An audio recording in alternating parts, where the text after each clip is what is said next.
Welcome to the Madroit Podcast, where it is our job to deliver short podcasts filled with marketing and sales insights that can help you level up your business. So, for those who aren't in marketing all day, every day, here's what you're going to get: actionable marketing and business nuggets that take the mystery out of marketing to help you achieve growth that would be sure to help you level up. So, we're talking plumbers, HVAC, lawn care, construction. These can be for companies in a multitude of other different areas as well. So really want to just cover all these. But first off, we're just going to hop in and just say, why is it so important? Why is it so valuable? Yeah. Sales opportunities for sales, right? Sets the foundation to sell, then deliver the services, right? And then obtain referral customers from that. Yeah. And I think additionally with that, we want to make sure that we're generating those leads, we're generating opportunities, but also I think a huge piece of it, especially when it comes to the home services, is to generate that and establish that trust with your potential customers, because they're looking for somebody who they're going to be able to trust to come in and work on or around their home. And ultimately, you have to feel good about who that person is or that team is and make sure that they have a very positive reputation in your community as well. I think what is the typical customer journey that a potential customer would be following for home services? Yeah. So typical user journey, people search online for your service. They have a need or they're thinking ahead for something they want to do in the future. So I think what we experience a lot is it starts with the search, like you highlighted there. It's either an immediate need or it's something that they're looking to plan for the future. I would say additionally with that, a lot of times when they are searching, there's either been something that's gone wrong or there's something that they were not completely satisfied with the current service that they have. So they're looking to make a positive change. So one of the biggest things I think that you want to be able to deliver on for those customers that come to you is to be able to execute on what you say you're going to do.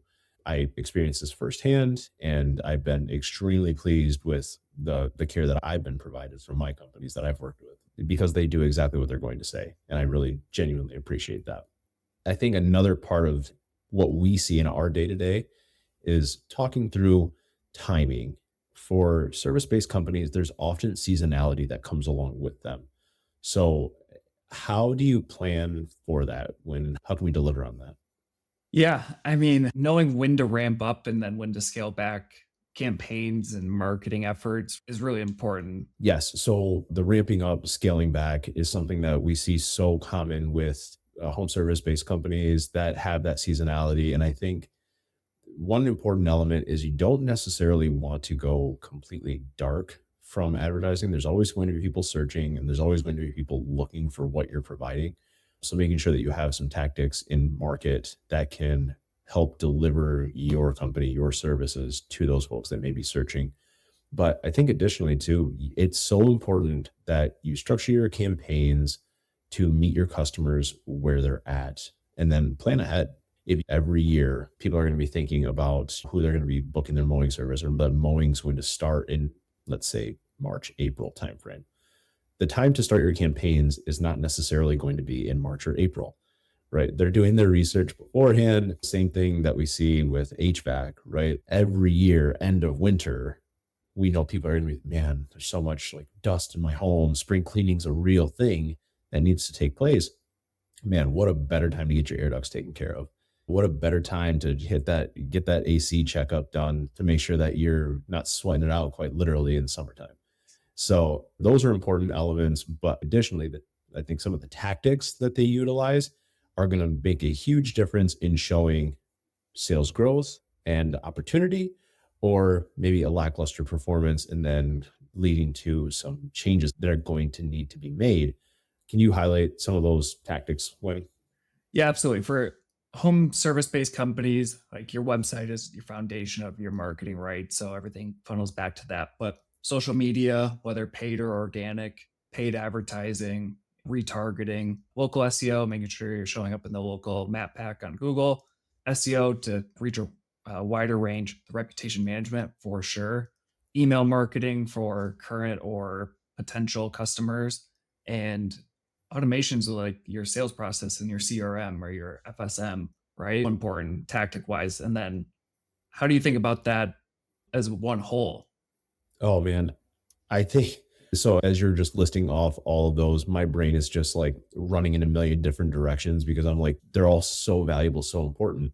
The best advice that I can give to anybody in these spaces is to have a good mix of those tactics.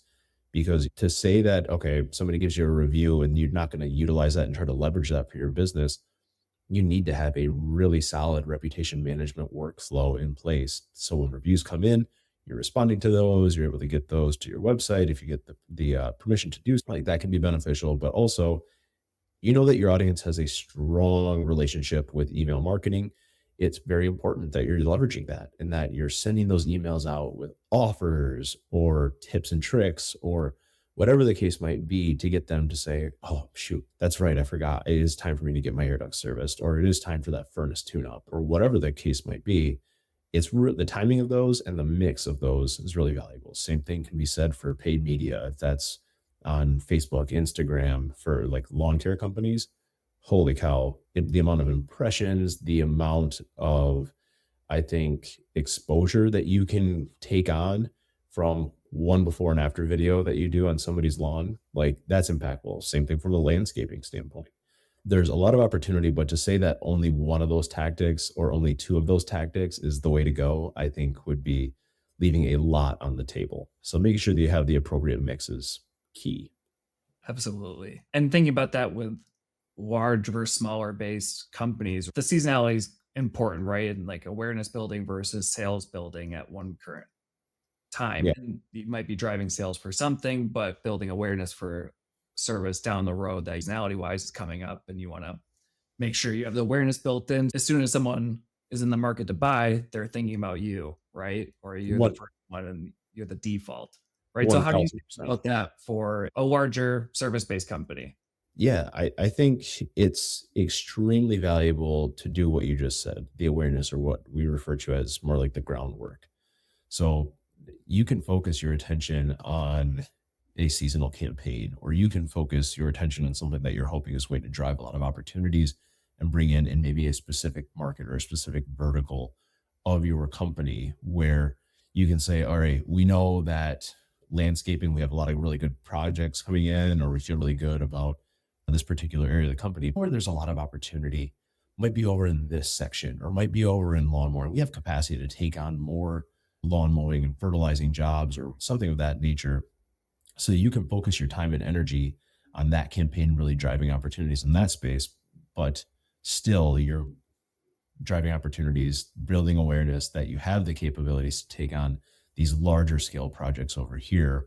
While that area of your business may not necessarily need those right at the moment, it's okay to build up those books to have that backlog of work so you can say, yep, we're about 3, 4 weeks out, or we might be 3 or 4 months out, whatever the case might be. But having both of those work in tandem, and I would say too, it's going back to that point that I hit on earlier, don't go dark. You don't need to go dark in those spaces just because, okay, the books are full now. So what if we can pull back advertising? It's if you're waiting to do marketing based off of your book of business and, okay, we don't have enough work coming in, we need to do marketing. I think the opportunity for frustration for you is going to be significant because you're hoping that you're going to be able to snap your fingers and marketing is going to start producing results immediately. And many times there is a ramp up period that is going to take some time to start driving those in. I think that's some thoughts on how to do it if you're a larger scale company. For the smaller service based companies, I think there's some similarities, but also some changes that we probably want to see an approach there. What are your thoughts on that?